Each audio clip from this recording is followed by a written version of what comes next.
All right. Good morning, everyone.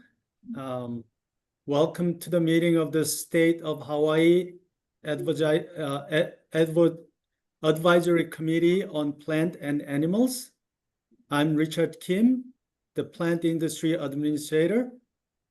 Before we call the meeting to order, I'll briefly explain how the public can participate in today's hybrid meeting, which is accessible by video conference, Zoom conference, and telephone or in person.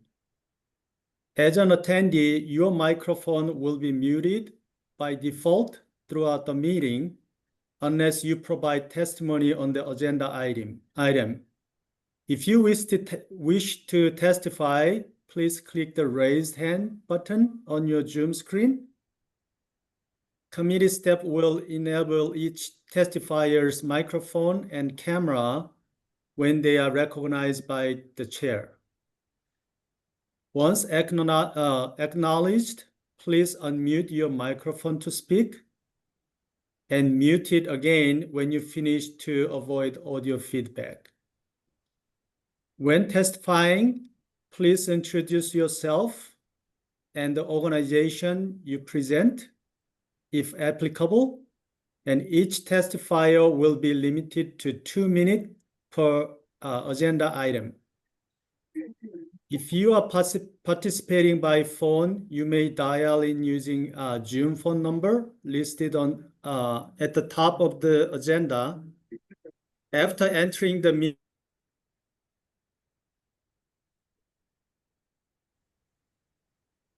Uh-oh.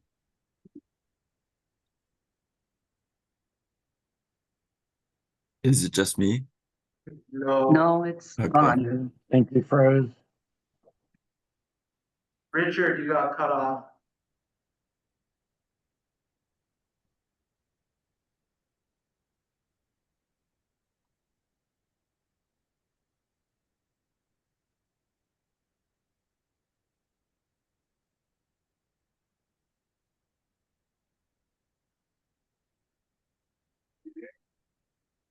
Sorry, everyone, we have some technical difficulties. Well, we'll try to get in touch with Richard.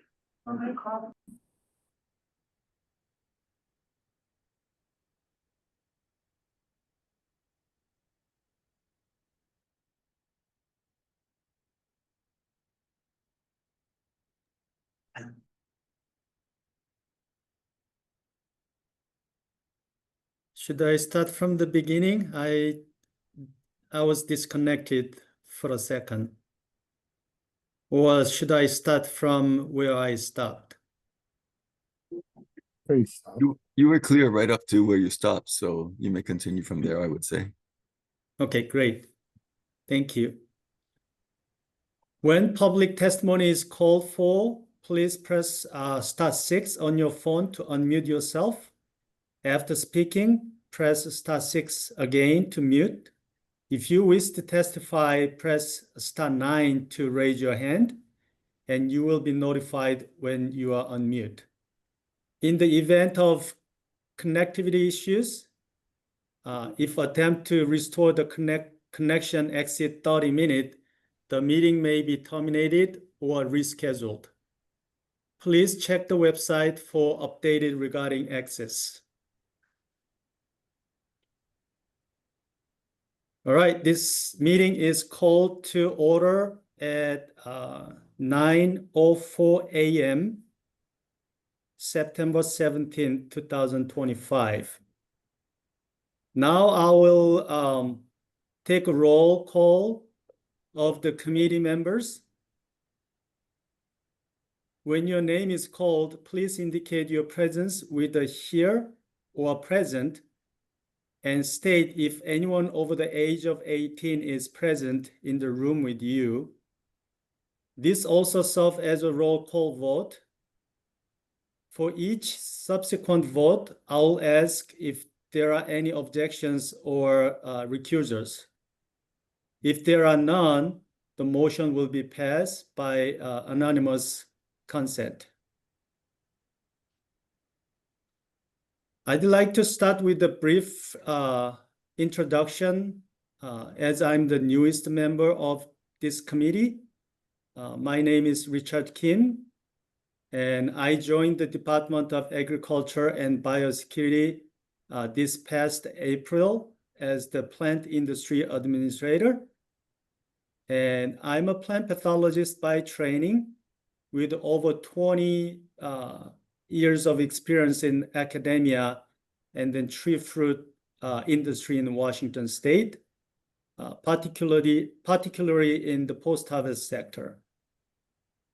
Prior to joining the department, I worked extensively with a innovative technology, hyperbaric technology, to extend the shelf life and storability of perishable produce, while also managing diseases and insect pests without the use of any synthetic chemicals.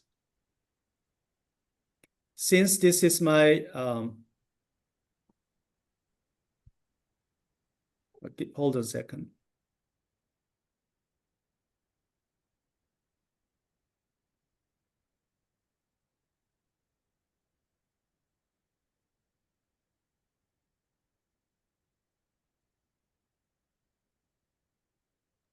Yeah, just checking my connectivity right now. So everybody can hear me, right? All right, Yes. good. Thank you. And since this is my first meeting with the advisory committee, and I'd like to ask each committee members to briefly introduce yourself. And please also state if anyone over the age of 18 is present in your room with you. Okay, I'm gonna start on the screen. Sam gone. Good morning, and thank you, Richard, for introducing yourself and providing some of your background.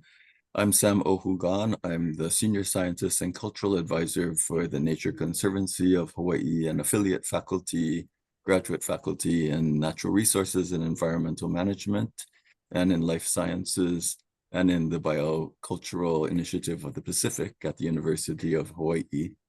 I've had a 40-year career in conservation with the Nature Conservancy and with other organizations. I'm also a Hawaiian cultural practitioner in chant and ceremony, and so very cognizant of the biocultural significance of the plants and animals that we're working with. So that is my introduction, and I'm present, and there are no 18 years or older people in the room with me. Thank you so much, Sam. And next on my screen is Josh Fisher. Good morning, Josh Fisher with the U.S. Fish and Wildlife Service Pacific Islands Fish and Wildlife Office. I don't know if we're going into background, but I have 23 years of invasive species management in the state of Hawaii, and I am alone in the room. Thank you, Josh. And next on my screen is Pam Mizuno. Hi, good morning. I'm the retired administrator from Pane'ewa Zoo and Botanical Gardens. And in that capacity, I served as basically the zoo director. Thank you, Pam. Next is Chelsea Arnott. Yeah, aloha, Dr. Kim, aloha, other members and members of the public. Chelsea Arnott. I am serving in my role with the Division of Forestry and Wildlife as the Natural Resource Management Specialist, but primarily provide program support for the Hawaii Invasive Species Council. And I'm sitting in for Rob Hoff, who's normally a part of the subcommittee. And there is nobody in the room that's over 18 years of age with me presently. Thank you, Chelsea. And next is Tom Eisen. Yes, hello, good morning, everyone. Tom Eisen, present here. I'm with the Environmental Review Program, a planner with the Environmental Review Program. of the Office of Planning and Sustainable Development. Technically, the director, Mary Alice Evans, is the member, but I'm attending for her. The program that I'm with used to be known as OEQC, Office of Environmental Quality Control. A lot of people still know it as that, even though it's been 4 years that we were transferred by the legislature from an independent agency into and became a program within the Office of Planning and Sustainable Development within DBED. I'm looking around and I don't see any other people in my cubicle, so we're good to go. Thanks, bye. Great, thank you so much. And Trevor is not our advisory committee member, but he is joined as a deputy AG. Trevor, could you introduce yourself? Sure. Hi, I'm Travis Moon. I'm the Deputy Attorney General representing the Plant and Animal Advisory Committee. Great, thank you so much. Next, first item on my agenda list is the approval of meeting minute from October 11th, 2024. And may I have a motion to approve the minute from the October 11th, 2024? So moved. I assume everybody have the copy of the meeting minute, right? Right. Yes. Motion has Second. been made and seconded by Josh. Right. Thank you, Sam and Josh. Does anyone from the public wish to give the testimony? Richard, I have 2 participants online that raised their hand. This is for Okay. the minutes, right? This is for comments on the minutes? That's correct. This is for the minute from meetings October 11th, 2024. All right, Kevin, could you allow them to testify? Okay, I have one. Now I only have one online person that wished to test. Okay, they all lowered their hands, so we have no online person to testify. Okay. No one is testifying. All right. So call for the vote. Are there any objections or recusals?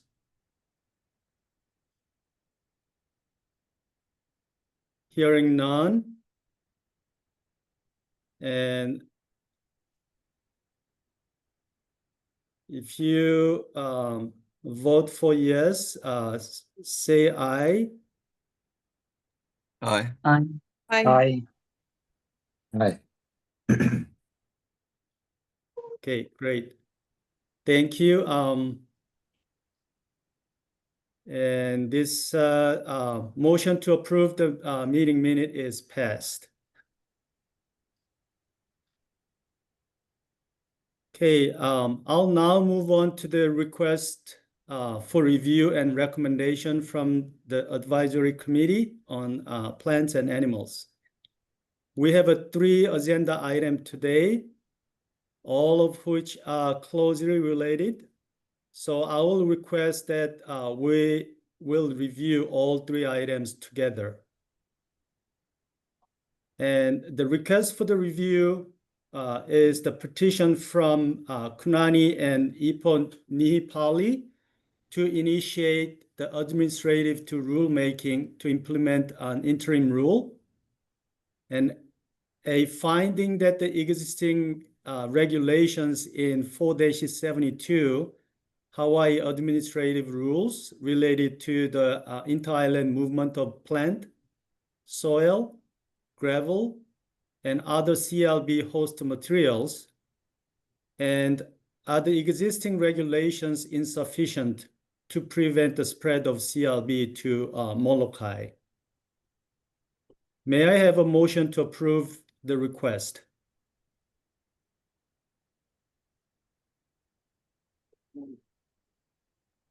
So moved.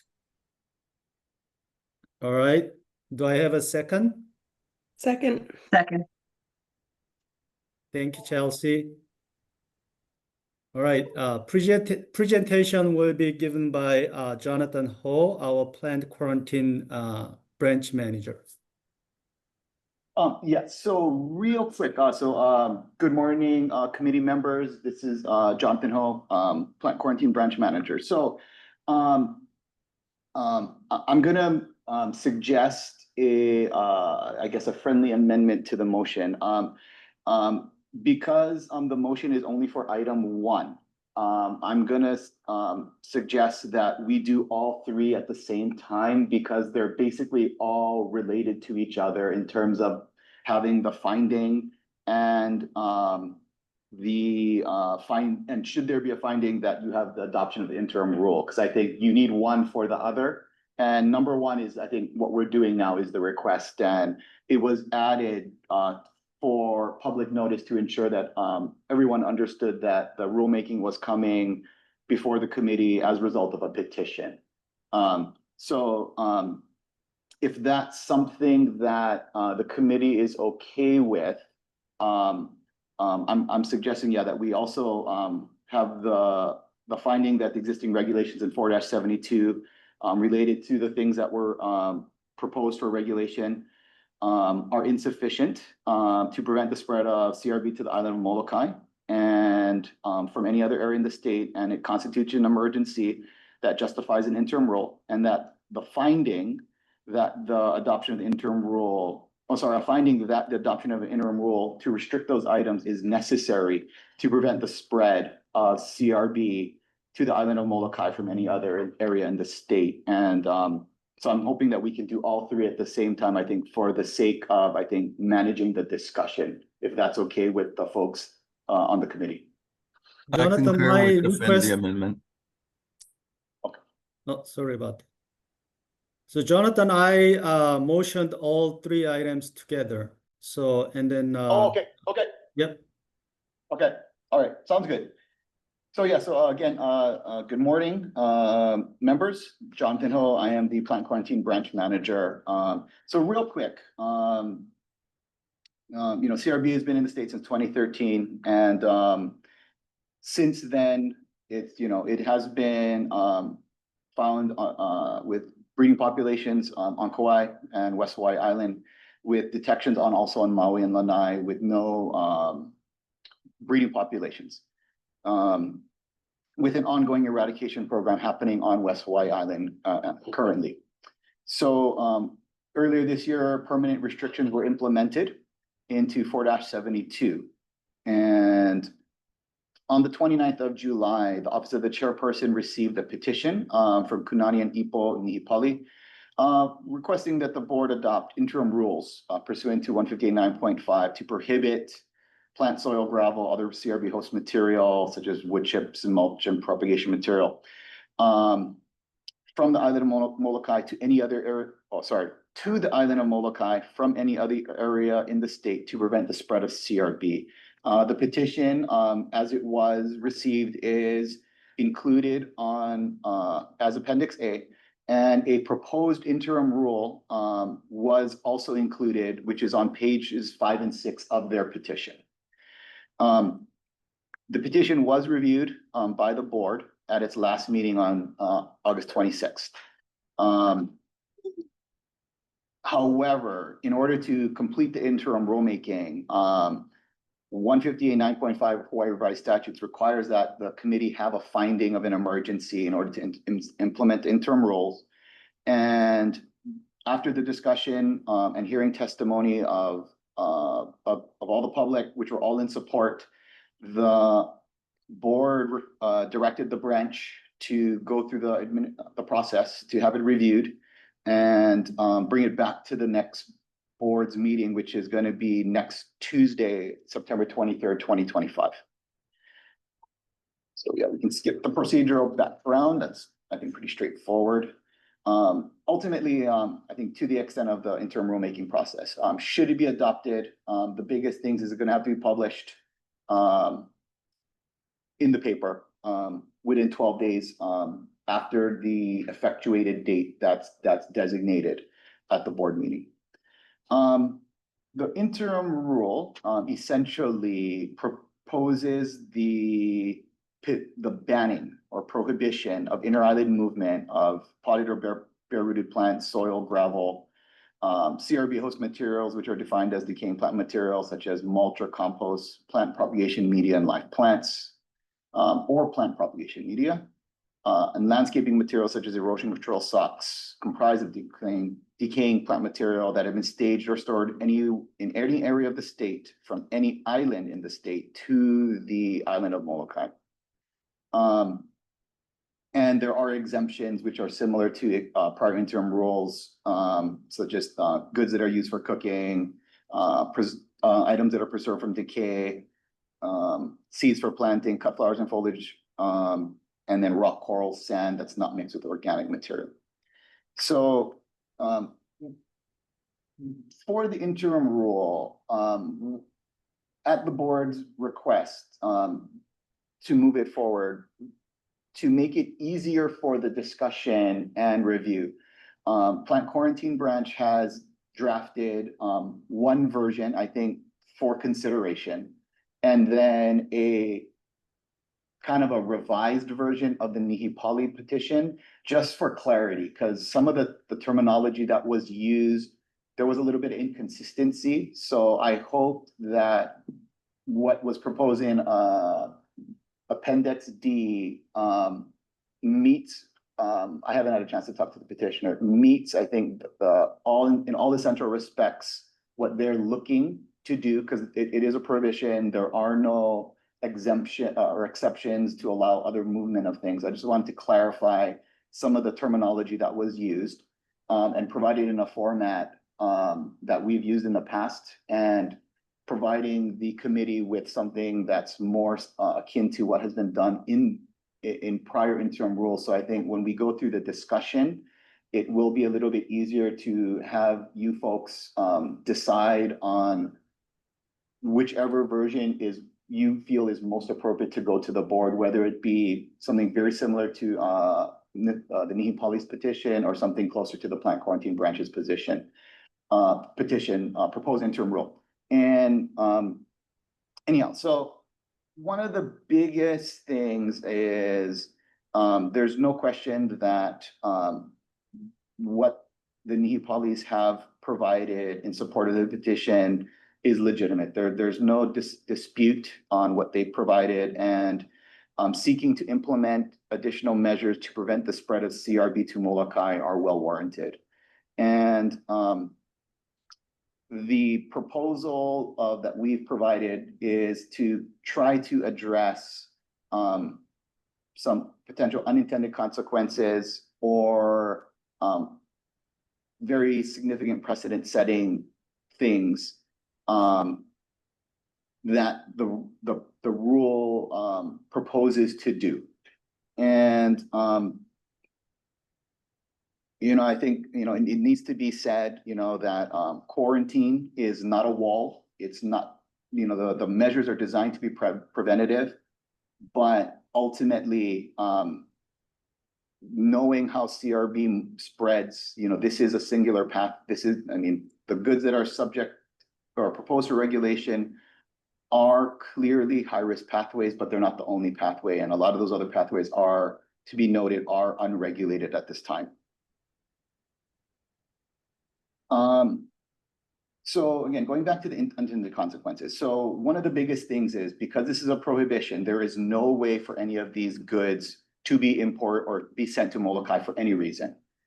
And one of the biggest issues that we've seen is what happened in on Maui in Lahaina, where after the fires, there was a significant need for a lot of this material, particularly compost and erosion control socks that were manufactured out of compost, particularly from the island of Oahu. There is a verified treatment for these goods, and these goods moving inter-island are subjected to the regulations, and all shipments are inspected and verified for treatment prior to movement, and they continue to do so at this day. And, Maui has not seen another CRB infestation, CRB detection since, I think it was September of 2023, with, despite, a lot of partners looking to make sure that it doesn't get introduced. And the other thing that is, I think, a little unusual is the prevention of goods that are stored anywhere before going to Molokai. And I'm not quite sure what the intent is. And because there is no direct shipments, is this stuff that I think for all intents and purposes, things that originate from an infested area going to the island of Molokai? Or is it things that are transiting? For example, it's coming in from the mainland, sealed container. It needs to be staged at Young Brothers to go on a barge before it goes to Molokai. So those goods conceivably could be regulated.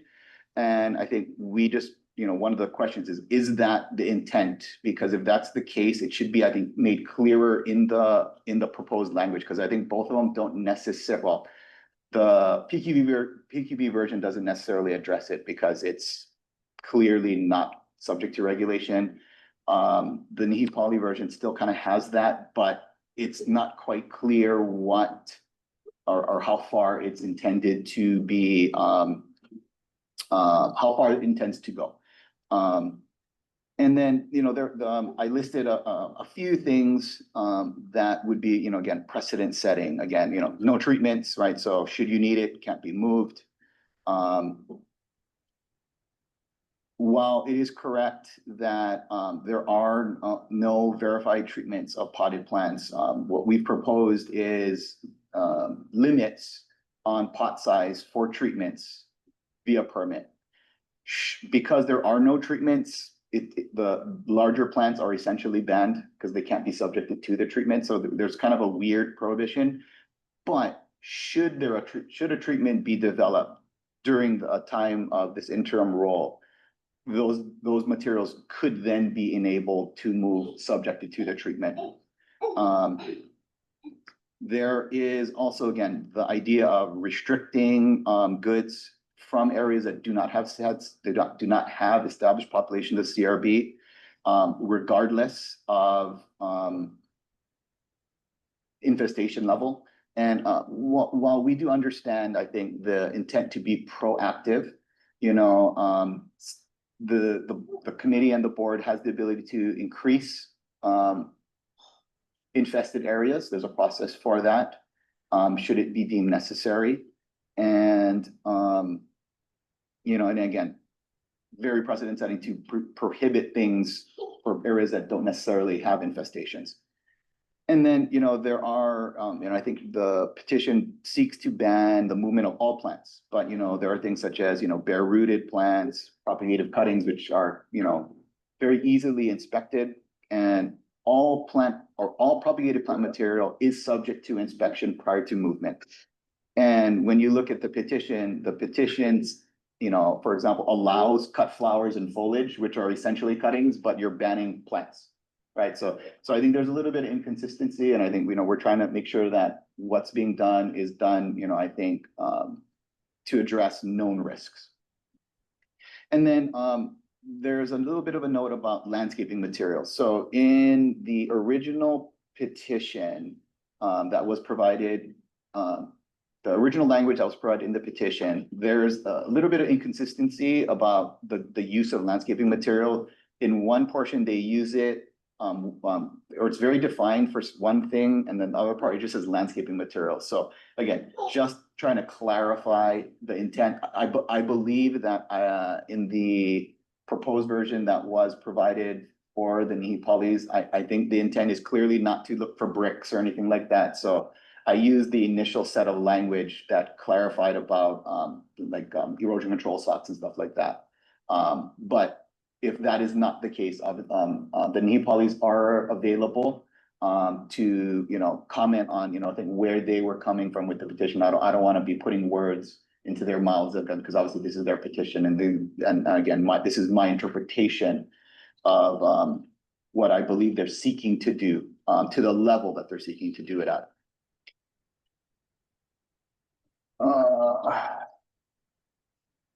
Yeah, and then, and then there's other things about, again, I think, a lot of the substance, again, going back to, again, restricting goods for, restricting things for items that, or restricting commodities from areas that don't have a pest, to where it is, should be, if that is approved, it could incentivize people to do that for other things, regardless of spread. And, as we propose, or as we brought up at the prior board meeting, a ban is, say extreme is not quite the right word, but it is very significant, right? Because there are no ways to get these goods in. And, obviously this committee is not the decision maker, but, at the last board meeting was suggested by the branch that, potentially having the board meeting or finding a way to ensure that the broader community is in support. I think would be helpful. Not to say that, there is an overwhelming support that has been identified. And again, two versions. Ultimately, the branch recognizes that additional action is needed. And, we believe that the committee should find that there's the existing regulations are insufficient to prevent CRB to Molokai, and it constitutes an emergency, and that the adoption of the interim rule is necessary to prevent the spread of CRB. And, the second part of the recommendation, I think when I wrote this, I think the intent was to try to address the a lot of the, I think, the inconsistent or unintended consequences and precedent-setting nature of some of the things that have been identified. But it wasn't designed, which is clearly as written, for the committee to only approve what PQB has provided. Again, it's designed to be, a basis for discussion against what has been proposed by the petitioners. And ultimately, from a legal standpoint, the most critical thing that occurs in order for the interim rule to move forward is that the finding that the existing regulations aren't sufficient enough, and that is an emergency, and that the emergency constitutes the interim rule. That is the biggest issue that needs to occur today so that the board can implement the interim rule.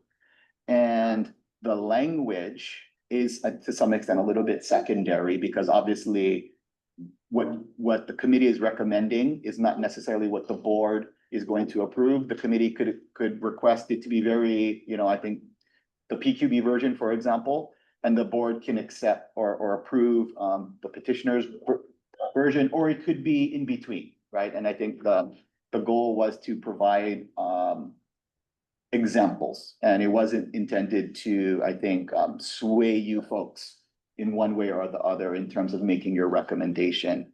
But ultimately, whatever the committee would like to see is, what the branch will move forward at the next board's meeting.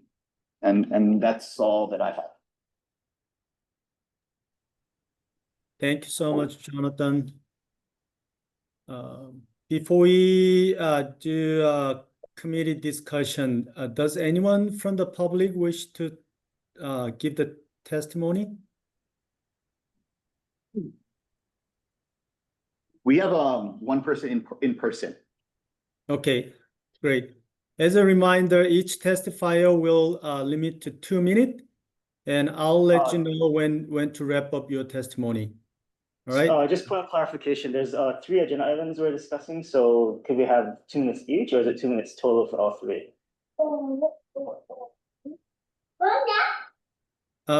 2 minutes total, because we just discussed it, all 3 items as a one.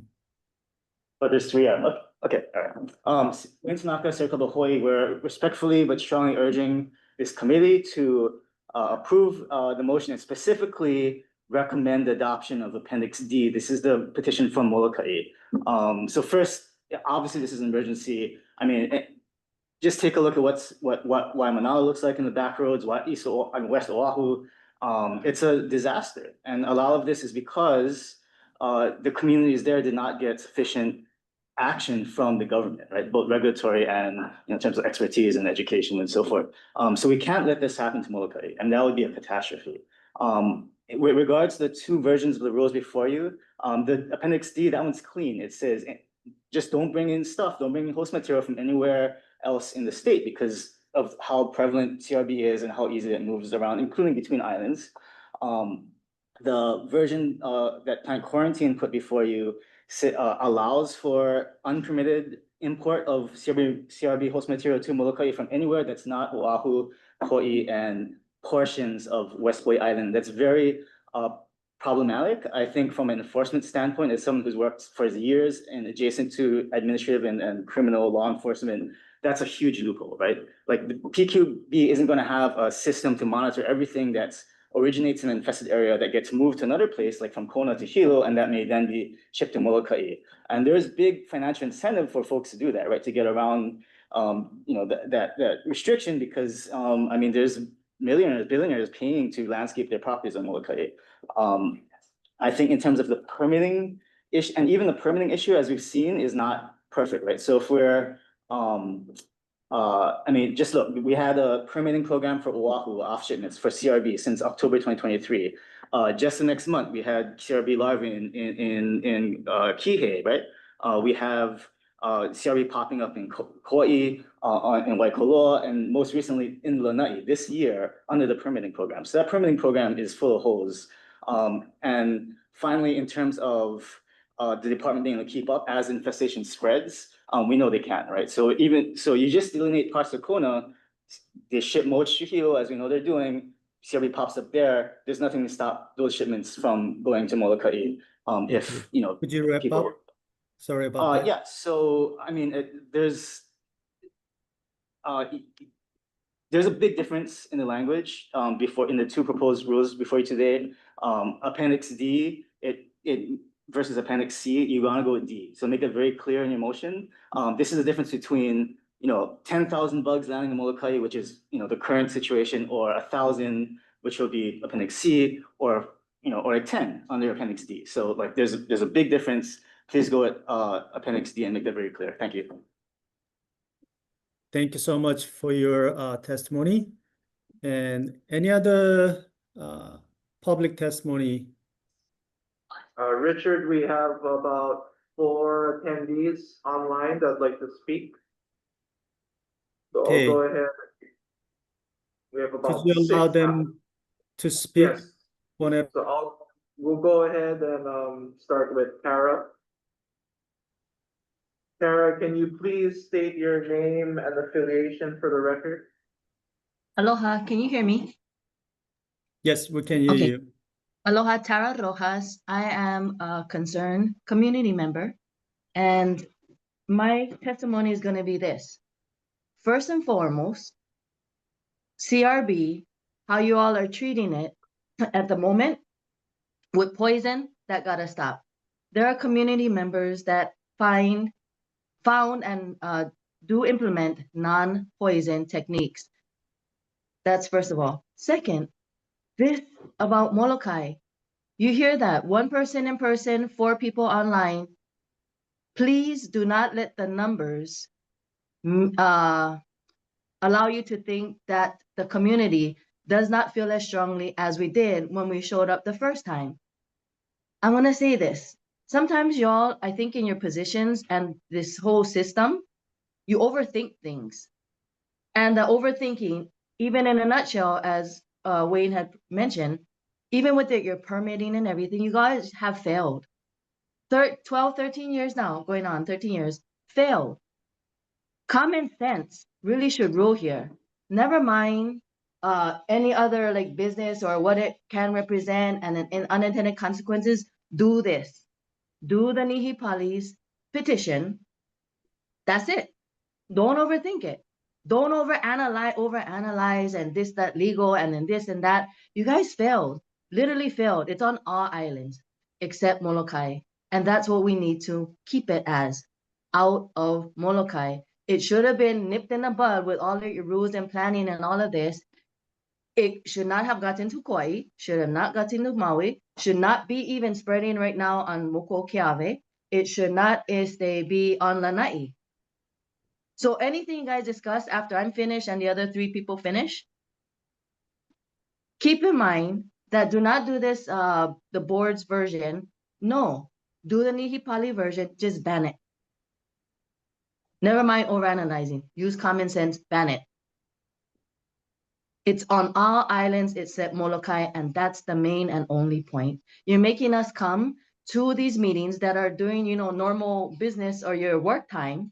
So that's how come the numbers are limited. And now I'm hearing next meeting, next week, there's a September 23rd meeting that we gotta also attend at 9 o'clock. This is ridiculous. I mean, literally. Tara, You as could the you state, wrap okay, up? I'm just gonna wrap it up. Thank You as this agency needs to do your job that you failed for the past 12, 13 years. Do this, never mind this super long discussion we're gonna hear after, just support the Nihipali version, keep it out of Molokai. And my last thing is, it should be more than a year. It should be more than a year, but keep the Molokai version. Mahalo. Thank you, Tara. Right, Kevin, could you allow Okay, the next testimony? We have Walter. Walter, please state your name and affiliation for the record. Aloha, my name is Walter Riddy. I live on the island of Molokai. First of all, I want to say congratulations to the Department of Agriculture for putting into their kuleana biosecurity. And how you guys handle this one is going to have a big impact on whether or not biosecurity is going to be something that's going to be a long-term thing that the Department of Agriculture is going to be responsible for. I cannot overstate the seriousness of this issue that we're talking about. For the island of Molokai, we have 2 economies. One is the cash economy, and the other one is our subsistence economy. So that is the only way that we can actually survive here on Molokai, because you can barge things in from the mainland. That's one cost. And then now you got to barge things all the way from Oahu to Molokai. So that's another cost. So for us, eating is very, very expensive. So that's why we're really dependent upon what nature gives us, whether it's going to be animals like deer and stuff, or from the reefs, the fish. But we're trying to survive here on Molokai with all of these added costs. And one of the things that we're really proud about is our ability to use our natural resources in order to survive. So when we have threats like this, it's really critical to us on Molokai.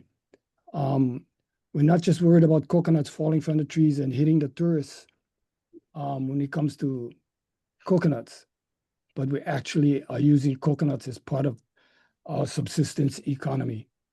So that's one big issue. The other issue is that we have a whole grove here on Molokai that's over 100 years old, and that was planted by our king. So it has a very cultural and significance to us here on Molokai. Every day we pass these groves, and we want to make sure that they're already getting old. So any kind of disease is going to have impact. We all know if we're in our 80s and stuff, how that feels. So Hey, Walter, you need to wrap up. Thank you. basically, I want to support, I'm going to close. Basically, I want to support what the Nihipali has done, the Nihipalis. And I want to make sure that everybody is watching you guys about whether or not your new kuleana of biosecurity is going to be taken seriously by all of you. For us on Molokai, that's our survival. So please take it really seriously. Aloha. Thank you so much, Walter. Okay, we have Pauline. Okay, Pauline, please state. Okay, before you testify, if you are testifying through Zoom, could you turn on your camera so we can see you? Thank you. Okay, I'm trying to figure out how to do that. Sorry. I don't see a camera option on this Zoom. So I'll try to do it while I'm talking. But aloha, my name is Pauline Sato. I am speaking on behalf as a private individual. I live on Oahu, but I'm a part-time resident of Molokai and have recently become very involved in the Niu Now movement, which is a grassroots movement that's now statewide. And on Molokai, like Uncle Walter has just said, it's very important for the coconuts to be preserved. We just did a workshop last week with over 60 individuals, most of whom were young students who really believed in the future. We have a petition that someone else organized that now has 1,300 signatures, most of whom are from Molokai, to support the petition.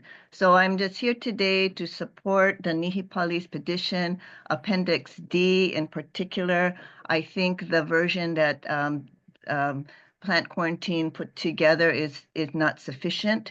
We need to be much more serious about this. Prevention is always much more inexpensive than trying to solve it when it's become an issue and is becoming uncontrollable, like on Oahu. So I would like to support it. The thing, though, that I'm curious about is the fines that are included in Appendix D. I think $100 is too low if somebody has, bringing in 100 plants and they just get $100 fine. It should be per product that they bring in so that it's actually something that they'll take seriously. Even $500, I mean, that's, to a big company, that's nothing, right? That's like something that they can ignore. So the fines have to be serious enough, including jail time if they are repeating it more than once. And I think that's the main thing I want to say, that I appreciate the Plants and Animals Committee for getting together. I know you're all doing this on a volunteer basis, including the board, and appreciate the opportunity to give this testimony. And hopefully we will see this move forward to a final vote next week. Mahalo. Thank you, Pauline, for your testimony. All right, Okay, Kevin, you have another testimony? Yes, we have about 5 more. So I Okay, have Kunani. Please state your name and affiliation for the record. Can you hear me? Yes, we can hear you. If you can turn on your camera, that's great. Thank you. They can't turn the camera on. I can't. They might be bad. Attendees can't turn on their camera. Oh. Sorry. Yeah, they said Richard. there's no option for participants to turn on their camera. Oh, I see. Okay, thank you. Okay, can we continue? Can I continue? Oh, please go ahead. Yes, please. Okay, aloha. My name is Kunani Nihipali and myself with Ipo. We're the petitioners and we submit our petition with a lot of help from our community. Obviously, we've, as you've heard, there's a lot of support and we even had a unanimous support from your board at our first meeting in September. I just don't want to have to go through all of the areas that Jonathan had gone through because I've submitted written testimony to that already. But I just want to remind people of the support that have been having, because this situation here is very, very important to our future, as the Niu is our tree of life, and we need to continue to preserve and perpetuate and protect it because it's part of our lifestyle. We got 2 minutes to explain our lifestyle. I don't understand that, but the fact that this botanical ecological grief that we may be faced with, it's an ethnocide of our, or an erasure of centuries of our royal legacy of Hawaiian Ike, Niu. And so as part also of our, as you heard, it's part of our food security. We are survivors and we need this as part of our, we only have 2 shipments of food, but because Niu has been purged out of our culture, so seems like unofficially, we had to relearn but we need to protect our ulu nius. We got two sacred ulu nius, one in Mapuleho, one in Kapu'aiwa. And the kaumaha, the eha that we've seen across Hawaii, with all of the niu that we saw growing in different areas like Pa'ala farms, and to see the faces of all of our people. Oh.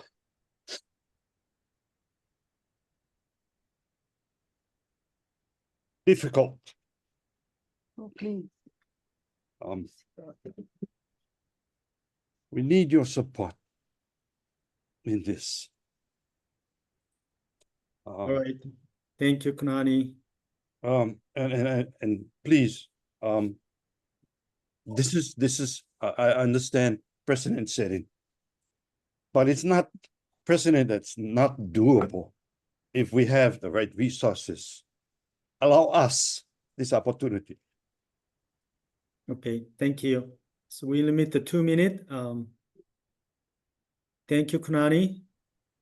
Right, Kevin, could you allow the next person?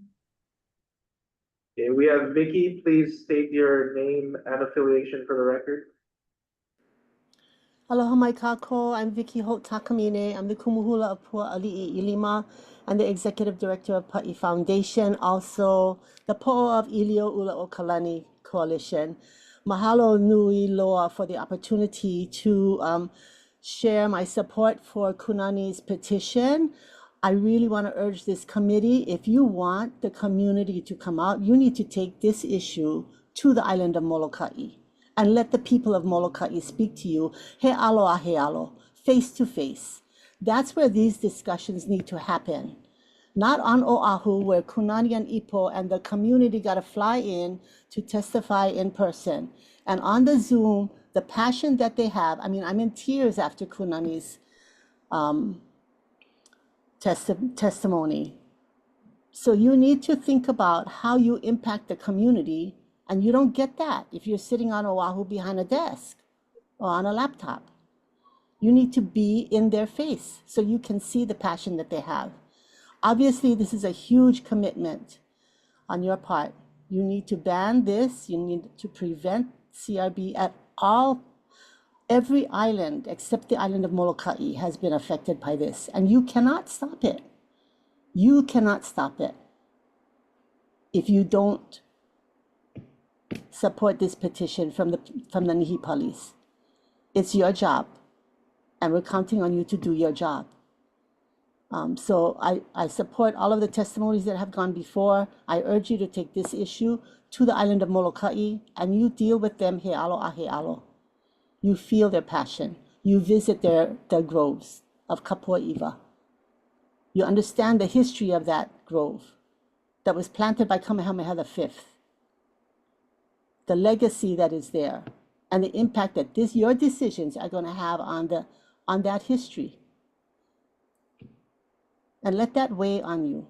Thank you for the opportunity for me to speak. I'm sorry I'm not there in person, but I urge you to take this conversation to the island of Molokai and go visit my cousins. I'll encourage all of them to show up. Mahalo. Aloha. Thank you so much, Vicky. Finishing time. All right, next person. We have Indrajit. Please state your name and affiliation for the record. Aloha, can you hear me? Yes, we can hear you. Thank you so much for this opportunity to give a testimony. And first at all, I want to let Richard Kim know, Dr. Richard, we don't have option available to show ourselves in the camera. Next meeting, please give us that option so we know who each others are. And yeah, I like to talk about two things here. First, about new, coconut. And my name is Indrajit Gunasekara. I'm sorry, I'm presenting as New Now. I'm one of the co-founders of New Now. Over last 10 years of my work is fully focused on coconut in Hawaii and recognizing some of the old varieties of Hawaiian New. And the first at all, please please understand the great injustice committed to Niue in Hawaii. I mean, still Niue is in the blind spot here and not being recognized as a food source and is treated as ornamental. Because of looking at that angle, this great disservice is being committed to the Niue. Look at the rest of the world. Coconut is only a tropical plant, grow only around in the tropical zone. And elsewhere, coconut is recognized, categorized, and understand what are the indigenous varieties, what varieties of coconuts are grown in a Pacific demographical location. Hawaii, this work is yet to be accomplished. And out of that, we're looking at Molokai, and one of the ancient places for Niue in Hawaii, as well as in the Pacific, as the world, known Ulu Niue Kapua Iwa. And one of the works we do is recognizing the ancient varieties of Hawaiian Niue, which mean the Niue that been in Hawaii for 1,000 years. And this is one of the place has one of the most ancient varieties. I'm speaking from experience over 10 years working on that and looking at pretty much all the Ulu Niues throughout from the Hawaii to Puna to Hana to Maui and to Lanai and the Oahu and Molokai. And we recognize this place has some of the varieties that mentioned in the Mo'olelos and the material that in the Bishop Museum. Exact matching specimen materials are still alive in this island, and the action is time to wrap up, please. Thank you. This is the opportunity. Yeah, I will support the Appendix D in the proposed Appendix D. Please also include in that appendix in the plant propagation material to also to include commercially baggage plant propagative materials. Anything that baggage that can also be a threat. I mean, throughout learning from the experience, what happened in the elsewhere, we know these commercially baggage bags can also carry CRB eggs. Mahalo, I appreciate this time. Thank you. Thank you, Indrajit. Okay. Last person, we have Kiani. Please state your name and affiliation for the record. Oh, we have two more after that. But Kiani, please state your name and affiliation for the record. Aloha. Before you start my time, as was stated earlier, participants do not have the same option as committee members to turn our videos on. Chair Kim, if you'd like to see our faces, you would need to instruct staff to enable participants to enable our video, not just our audio. Okay, you can start my time now. Yeah, we realize that there's no option. It's okay without camera. Thank you. Aloha Advisory Committee members. Mahalo for volunteering your time in this capacity. I'm Maui County Council Member Kiani Rollins Fernandez, Kupa Aina of Molokai. Mahalo for this opportunity to testify in strong support of the interim rule to prohibit transportation of CRB host material to Molokai from any other island, as proposed by petitioners Kunani and Ipo Nihipali. Please hear the voices of our community and don't succumb to the plant quarantine branch staff's effort to water down our proposed rule. Please help us protect Molokai and our Niue and Hala and Kalo and Lolu from being unnecessarily vulnerable to a much higher risk of CRB introductions and the devastating impacts that could result. Devastation that the branch already conceded that they don't dispute. It's absurd to hear the branch's opposition against our proposed rule is because of a hypothetical need for erosion control socks after a disaster like the Lahaina fire. If a disaster of that scale happened on Molokai, the governor could and would easily declare an emergency and have an emergency proclamation to suspend our interim rule. As a county, we provide free mulch that consists of green waste brought on island at our county landfill that could easily fill these hypothetical erosion control socks. Our county has also been investing heavily into scaling up compost distribution on island. There are so many mechanisms to address unforeseen, unanticipated situations, again, such as an EP if it's an emergency, through an amendment of the interim rule, and this interim rule would only last for a year anyway. and it could be less than a year if stronger protections are in place within that time. I ask that you please vote to recommend Appendix G and support our Molokai community. Mahalo again for this opportunity to testify. Thank you so much, Kiana. Next testimony, please, Kevin. Okay, we have 3 more people. Mahina, please state your name and affiliation for the record. Aloha, Mahina Poi Poi, State House Representative for District 13, which includes Molokai. Also a cultural practitioner who is very lucky and privileged to be helping to steward a very small ulunu that is home to a rare variety of new hiva. Thank you all for prioritizing this issue and pulling together to have this meeting in time for the Board of Ag to hear it later this month. Jonathan, I know you've been working really hard on this, so I want to thank you specifically for that as well. At last month's Board of Ag meeting, which I hope you were all able to review or at least review the testimony for, there was overwhelming support for the proposed rules by our community. And it was very clear that our community understood the threat of CRB and are willing to support taking this temporary pause. We do understand that the proposed rules are not guaranteed 100% to prevent introduction. There will still be a level of risk, but that doesn't mean that we don't try our best, right?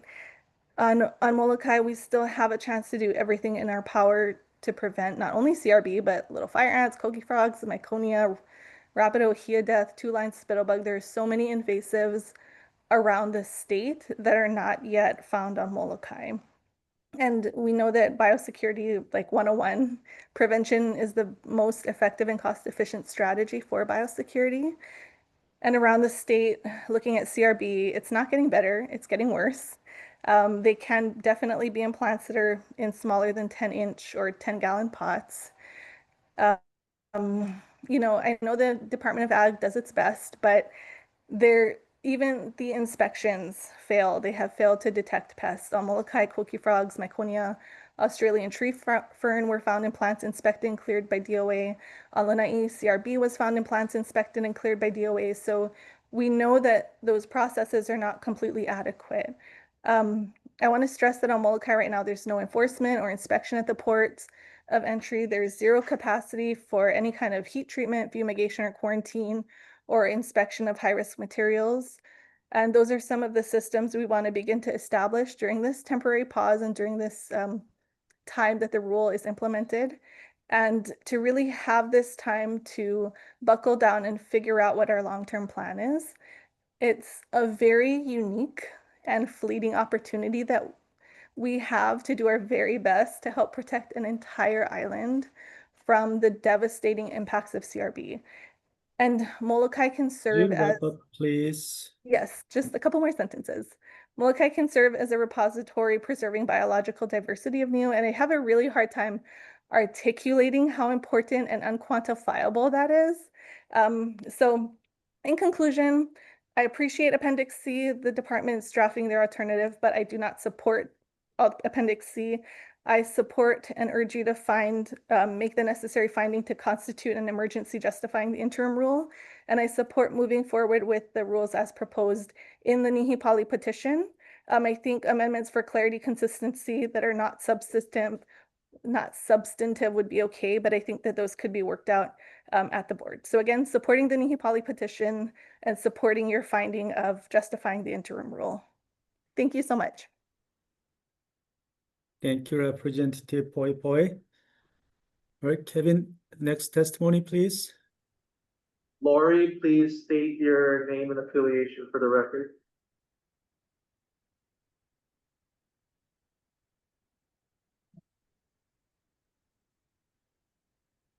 Hi, can you guys hear me?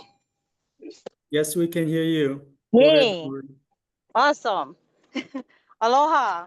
My name is Laurie Buchanan from the island of Molokai.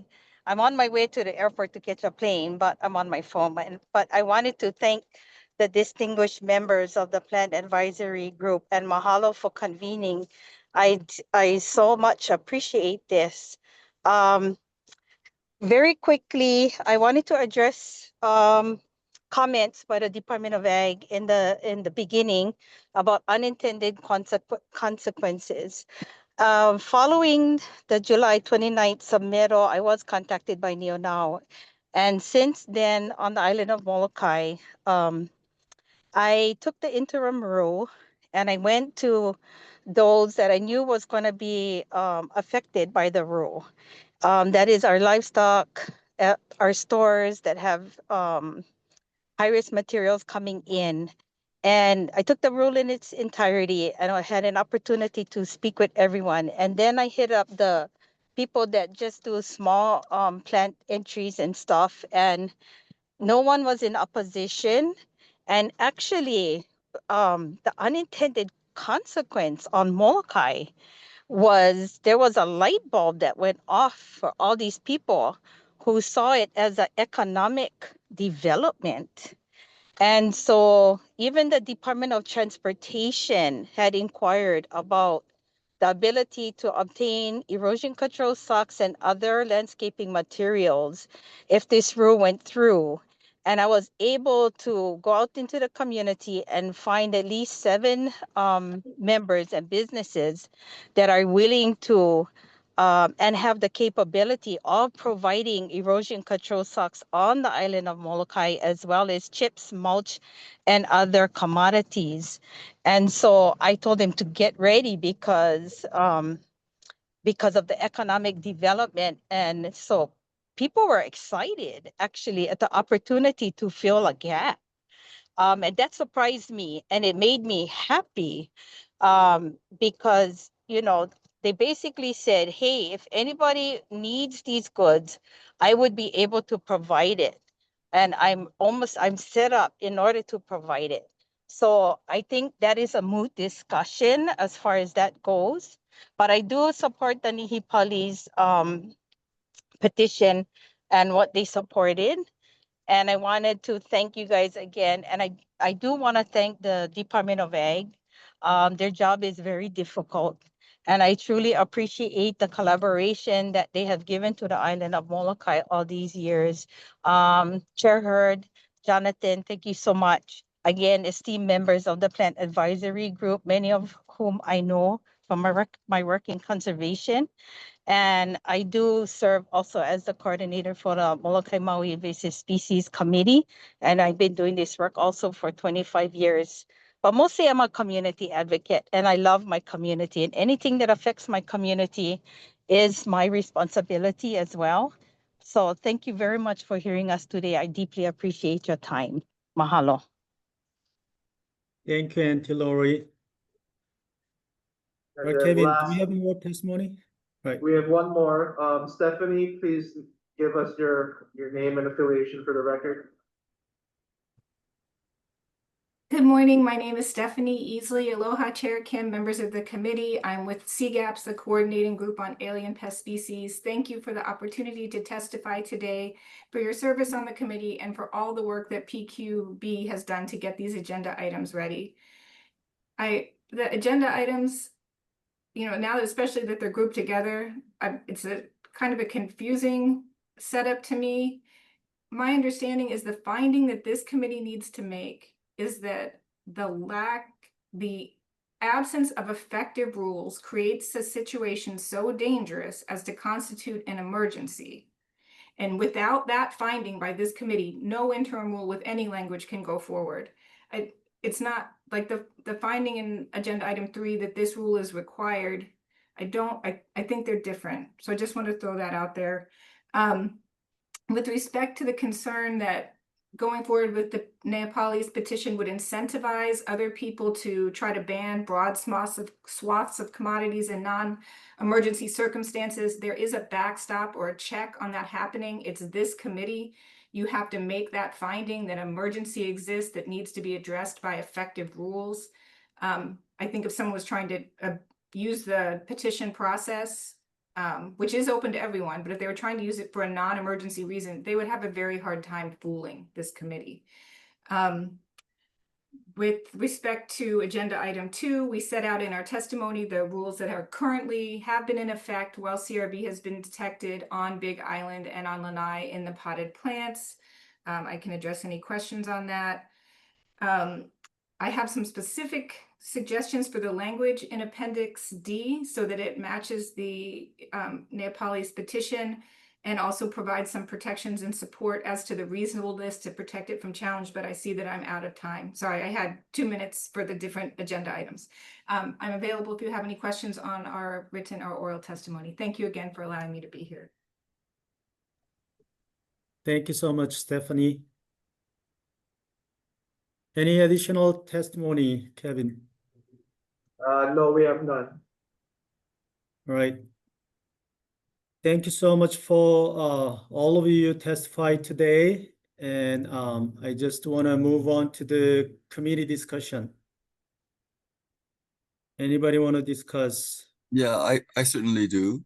It was very interesting listening to all of the quite prominent testifiers that were brought forward. And I'm sure that there are just a small portion, as was pointed out, where this is not being held on Molokai. And so the majority of people in support, for many reasons, aren't able to testify. But they did show their support earlier and in written form and the like. I wanted to ask Stephanie, who was the last testifier, if she would be okay with providing the board at their meeting with your suggested modifications, because I think you'd be in a good position to take those kinds of things into account and to present them to the full board rather than to the plant and animal group. Thank you very much for the question. I think that's a great idea. It was in preparation of the testimony, there were the 3 options and it was hard to figure out how to address, make specific changes. So I think the board, once you all determine what will move forward, would be a great place to take those suggestions. Thank you again. Okay, good. So that way we don't need to spend time fiddling around with wording on this particular one. Before I hand it off to others who have their hands raised, I just want to state that I am in support of agreeing that there is an emergency situation, that the existing situation is not adequate, and that I would support the Nihipali petition to be put forward to the full board with an opportunity to discuss any amendments at the time of their meeting. Thank you, Sam. Chelsea. Yeah, mahalo, Dr. Kim. And I was just going to make a suggestion, and I think Sam already did it very smoothly, but, to address item number 2 and 3 on the agenda one at a time. As Stephanie mentioned, I find it challenging to follow, and I think this committee has 2 actions to do today that are proposed in those 2 items on the agenda. So discussing, does this constitute an emergency, and then ultimately the recommendation to the board on the petition. So maybe I'll leave it there and see if others want to move in that way. Thank you, Chelsea. Tom? Thank you to everyone who had things to say. Appreciate that. And Sam for kind of reiterating it in a way that summarizes it all.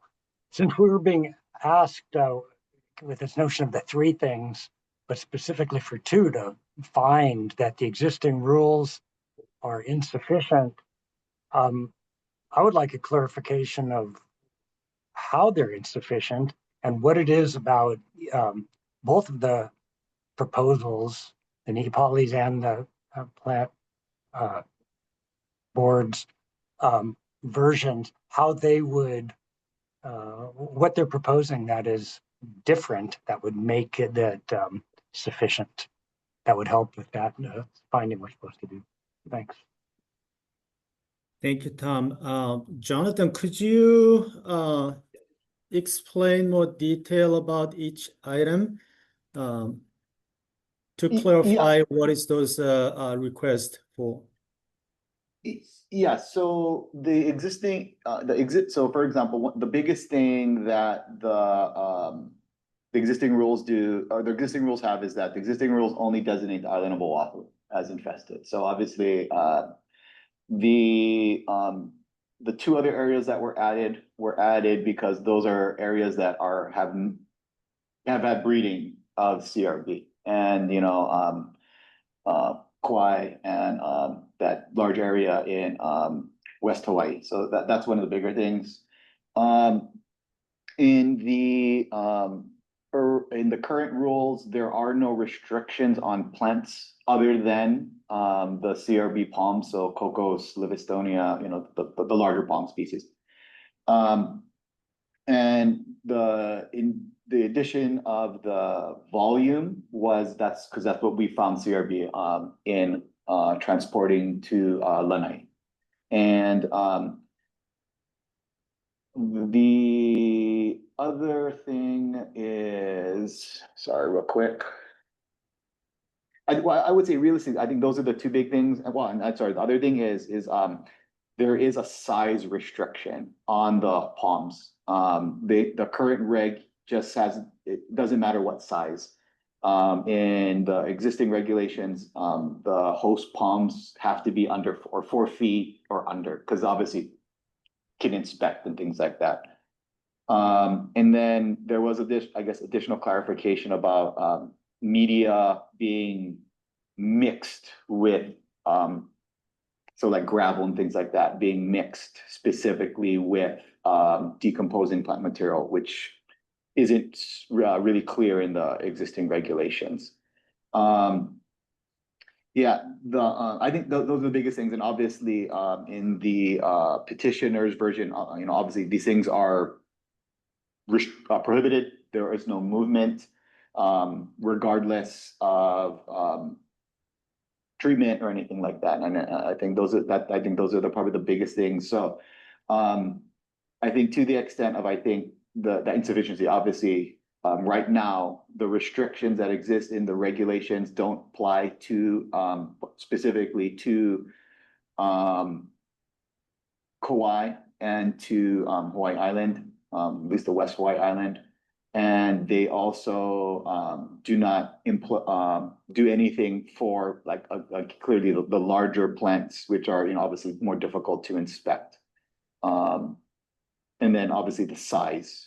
So those are probably the three, I think, biggest things that where the plant quarantine's proposed one is, obviously more than what the existing regulations are. And then, obviously the Nihipali petition, goes beyond that. Jonathan, I would also add, like you mentioned earlier, and many of the testifiers have mentioned, this is a prohibition. So this is having no treatment option. And I think the justification for that is, as others mentioned, that there have been detections and fines on other islands while these interim rules, the previous interim rules have been in place. So treatments and inspections, as mentioned earlier, not 100% effective. And so having the prohibition, kind of expands that authority. Yeah, so I completely in agreement, I think, with the inspection. The inspections have, you're relying on people. The treated material, we have not seen anything move through treated material at this point. The Maui staff, because there's a large amount that does go to Maui currently. They've been, basically inspecting the shipments again after treatment, and we haven't seen anything to this date. And there's large volumes moving, so we're very confident in the treatment. But again, nothing is guaranteed. So, but we do recognize that the treatment has been very effective to date. Hey, Josh.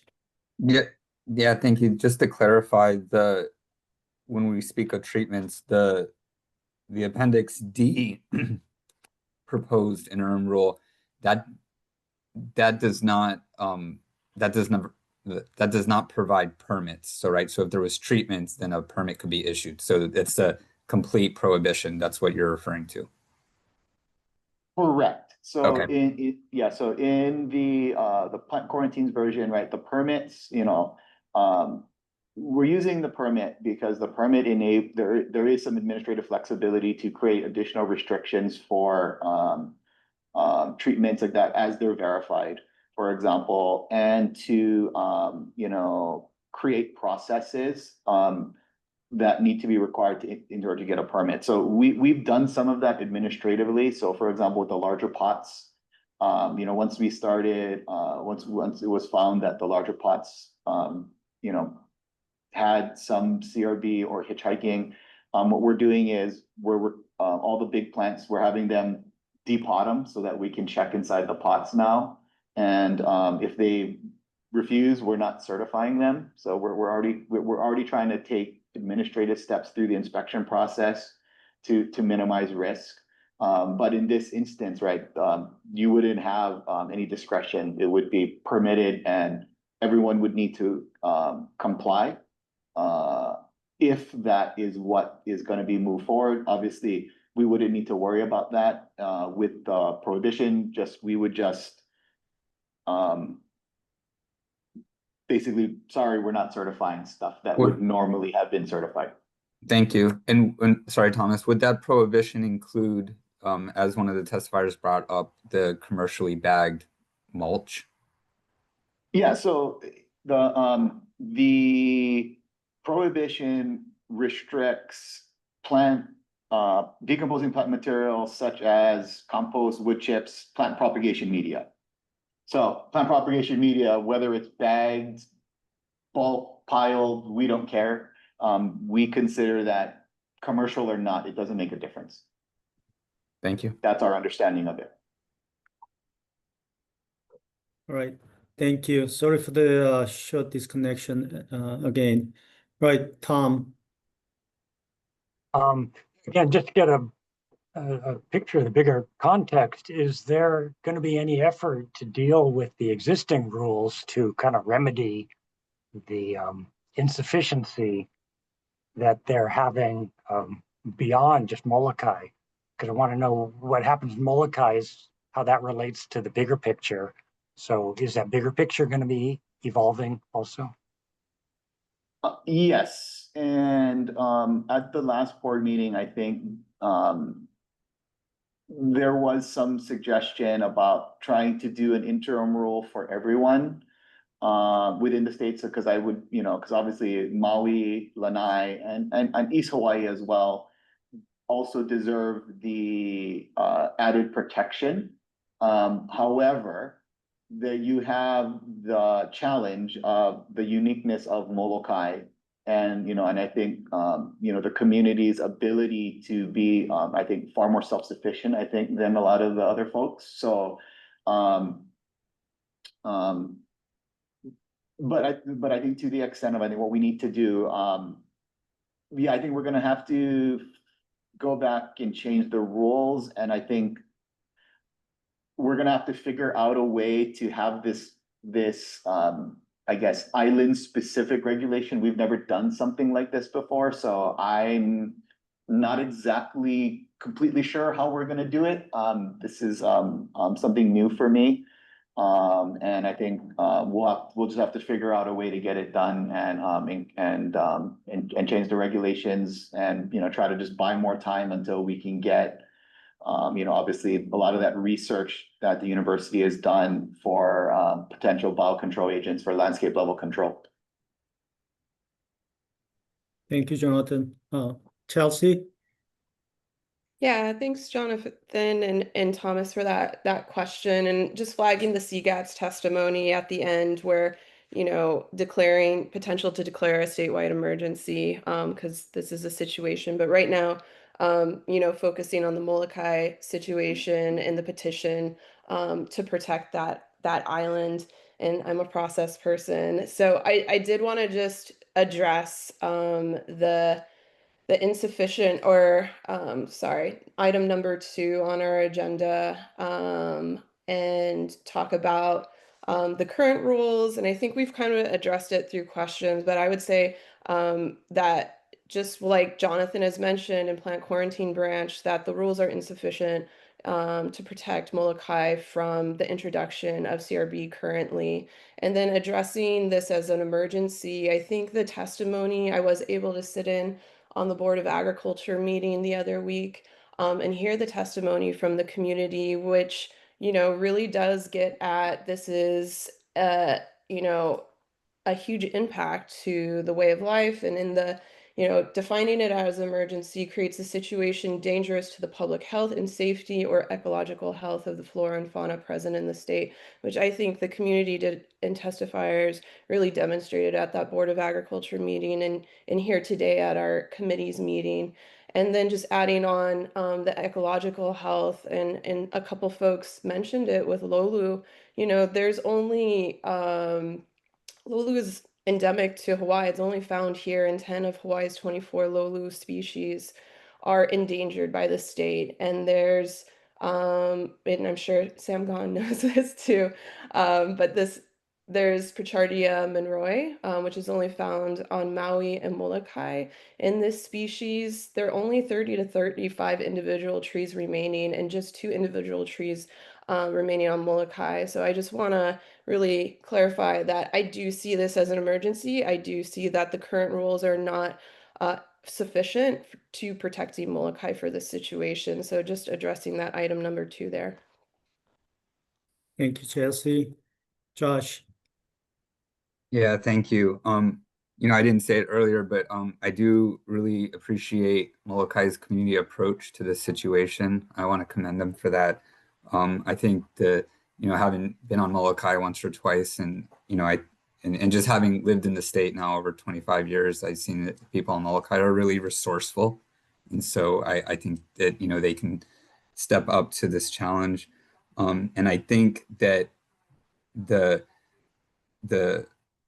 proposal as submitted provides time, additional time for us to get a hold of the situation, to kind of fully understand what's going on. And I think that the threat of what we're faced with kind of rises to that. So as an emergency, I do have a question, you know, reading through some of the testimonies and talking with individuals that, and this goes to Mr. Moon. I do have a question for you regarding, you know, some of the verbiage and how it was written in the petition.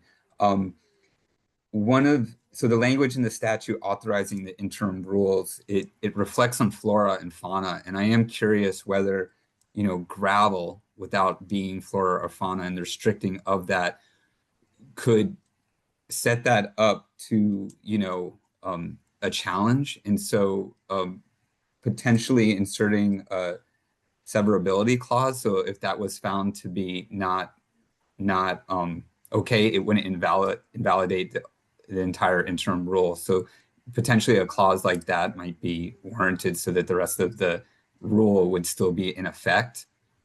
So that just that certain verbiage would not invalidate it.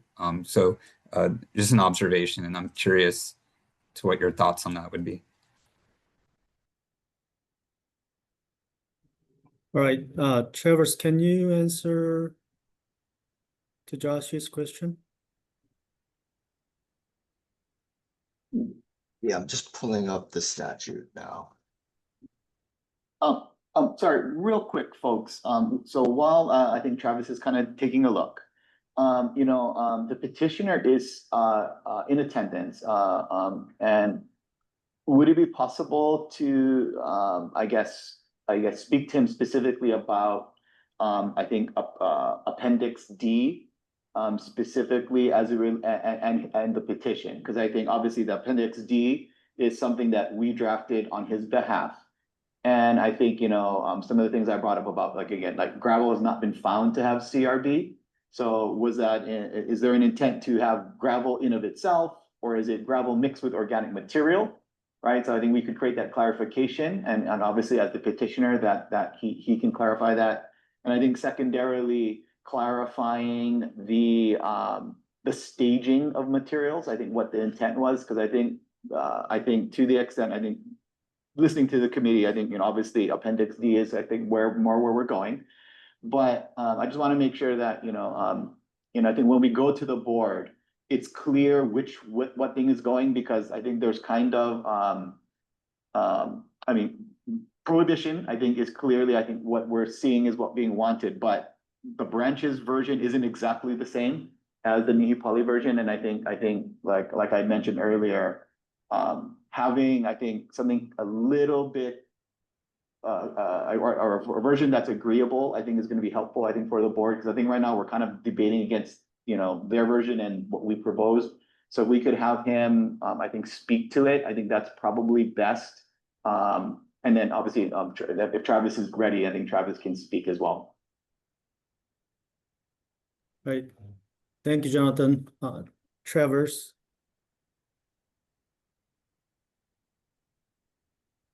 I think Jonathan stated that the petitioner can speak toward the specifics of his petition. Jonathan, you wanna let the petitioner go first? That's fine. Or Richard too? Okay. Oh, and yeah, sorry not to interrupt, but the one thing is I think gravel is listed in both, and so that was just well, it's rock actually, or no, gravel mixed with decomposing. Okay, yeah, sorry. So in the plant quarantine version, right? That wasn't, so originally we're not looking at stuff mixed with it. So I made it very specific because I believe that was the intent. But again, in the petition, it looks like gravel in of itself is being regulated as a prohibition. And again, I took what I read. I didn't get a chance to discuss. So I think, you know, because he's here, I think it would be best to let him speak on the petition, because, you know, it's his petition. So can you call him up, the Kunani Nihipali? Kunani, are you there? I'm still here. Okay, Kunani, thank you. You know, so I think for the first part, you know, thanks for the petition. And did you get a chance to read the Appendix D that was provided? That you submitted back to me? Yes. Yes. And you know, so I think just to help with the committee. So it is what was provided, I think, sufficient for what you were seeking to do with the petition that you proposed inside of your interim role? You know, I feel at a disadvantage, and that's the reason why a lot of people have called for a face-to-face meeting. I would like to be in the company of the rest of some people that I've relied on for a lot of information. So I would rather decline this information from me. You have it in your petition. You have all of my answers there. And I just think that I'm at a disadvantage because I may not be able to provide the information that the board seeks. I'm not an expert. I'm just a lay person from the community, and I've had help but I also want to say that all of the materials that we're talking about can be presented to people who are in interest of having these materials on our island. We don't need to be bringing them in. We have gravel. We have people who can prepare the socks. We have plants. We just need the help from people who have the resources to be able to help the businesses that we have here on Molokai. This is an economically depressed zone too, so this will help us tremendously through economic development aspects to it. But let's focus on the fact that, you know, rather than talk about all of the materials that can be brought in, that's the reason why prohibition to us is important, because of everything that you've heard us state in the previous meetings, in written supports and everything else. We need to, you need to work with us and try to, if I don't see how we're breaking the bank on anything that's commercial, you know. And again, the idea is that for every dollar of, we can save by prevention.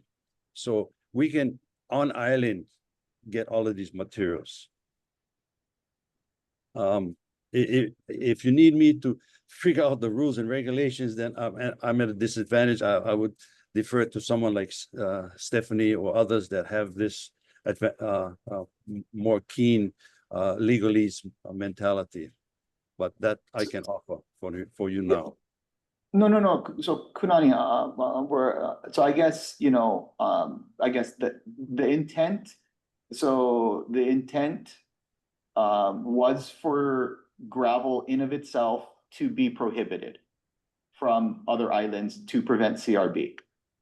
Because the nature of the CRB, it's a grain of, it's a grain of rice, and it's been found in gravel in other islands too. So everything, Jonathan, everything. And why can't you understand that we have that here too? We have, the resources. So Okay, no. Sorry, go ahead. Thank you. So sorry, just to reiterate my question, I'm just wondering about the legality in the statute, just related to even in, in both, one is gravel, the other one is sand, and I just had it, sand and rock. And I'm just wondering if that fits under the definition of flora and fauna, and if that could be challenged. That's really the crux of the question. Is that something you want me to answer? Oh no, sorry. No. I was directed at Mr. Moon. Jonathan, I think you're better equipped to answer that question, Yeah. whether it falls within the definition.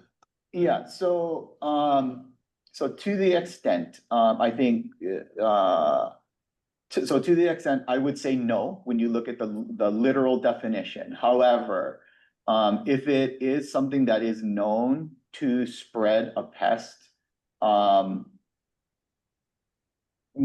putting in the regulate, like for example, soil, or I think I would even say like even the compost. I think compost generally wouldn't be considered flora or fauna, I think, to the extent, right? But knowing that, it is moving the pest, it should be regulated. And I think to the extent, if we get challenged, we get challenged, but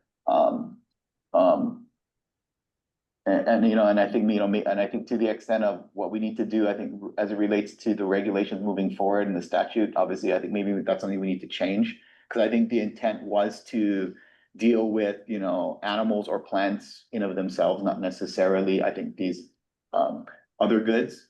But I think to the extent of, I think, what needs to be done, not putting it in if that's what is being sought doesn't make sense not to do it. And I think, I think to the extent of adding some type of severability clause, in my opinion, is something that could be done. I don't think that there's nothing that prohibits it in the interim rulemaking. And I think we could, we can put something in and ultimately, again, this is advisory to the extent, and if the committee feels that that's something that's necessary, we'll add it to the regulation. And ultimately, the board will make the decision. So I don't see that being an issue because there's nothing that prohibits it in my mind. Thank you. Thank you, Jonathan. Sam?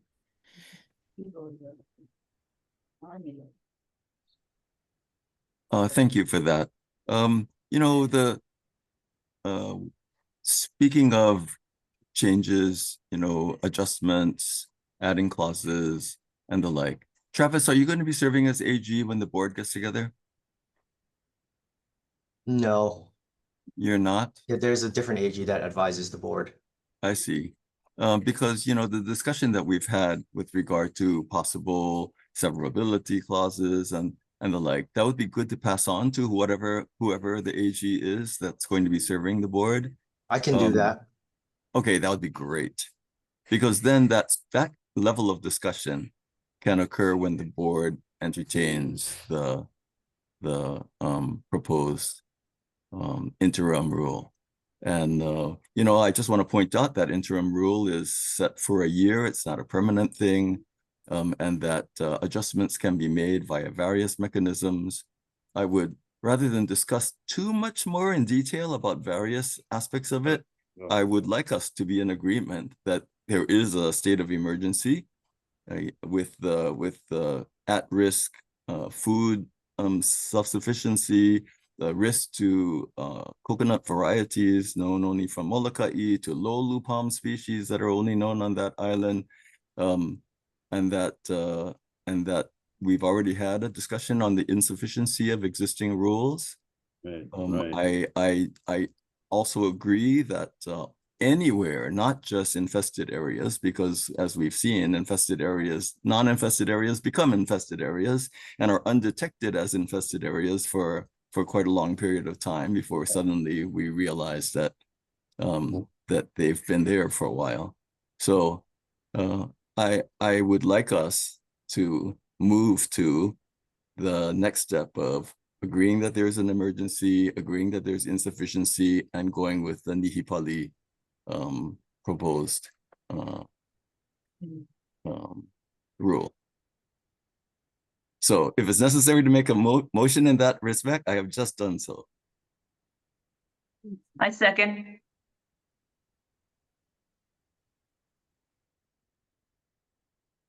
Thank you, Sam. What was your motion, Sam, again? There's a finding of an emergency, and that so basically so Sam is saying that there is an emergency, that the rules are insufficient, and that there is a finding that the rules are insufficient and it constitutes an emergency. That's what the finding is, and that we move forward with the Nihipali's interim rule as proposed in their petition. In their petition for the board to entertain and amend and adjust as necessary. Okay. Great. Thank you for the clarification. Any other discussions? All right, none. Then I think I'd like to call for the vote.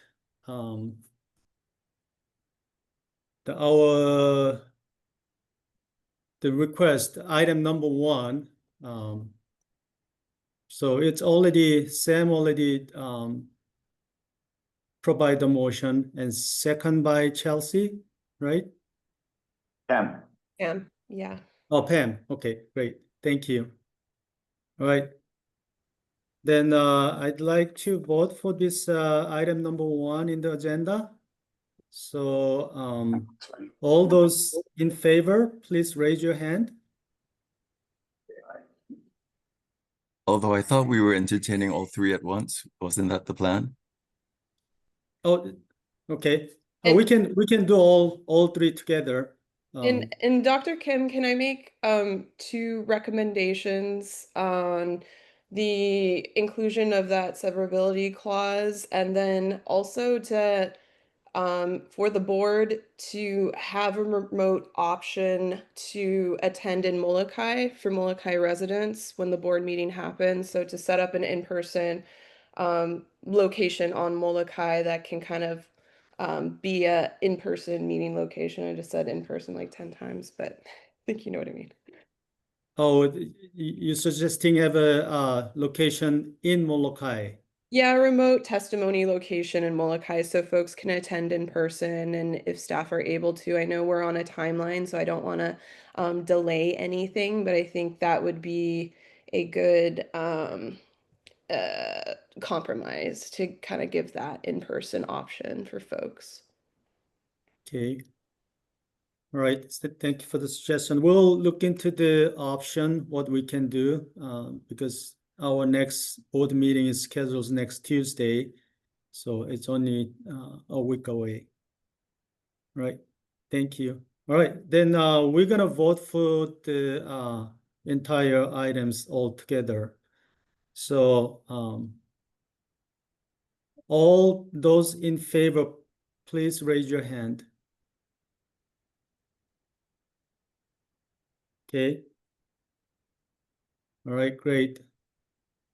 Are there any objections or recusals? Hearing none. All right, the motion is approved.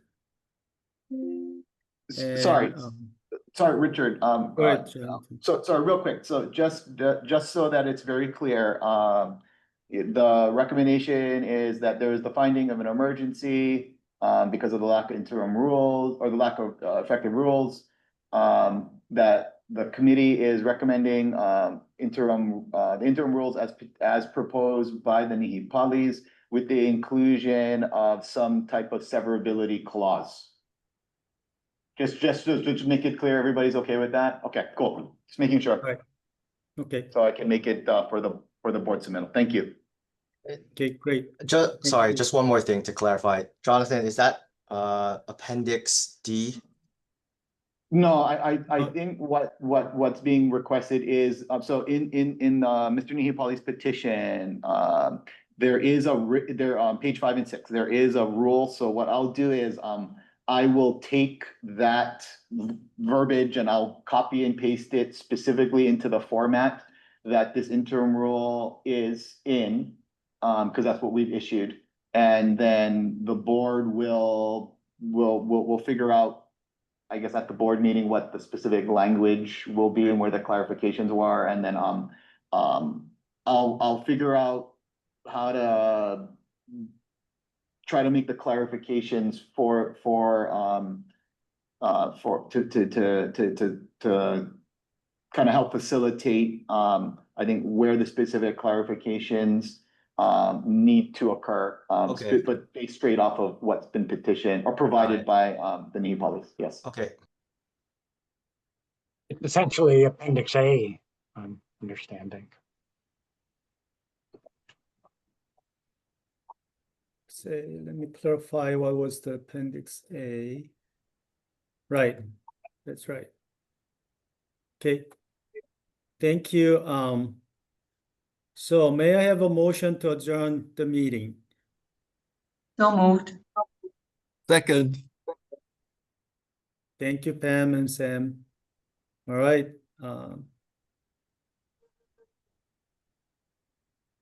Thank you, Richard, you. for Right. serving as chair. All right, thank you so Thank much. you. The meeting is adjourned at 10:46 a.m. Thank you so much for your discussion and then your advice. All right. Thank you. Have a good day. Thank you. Good to see you guys.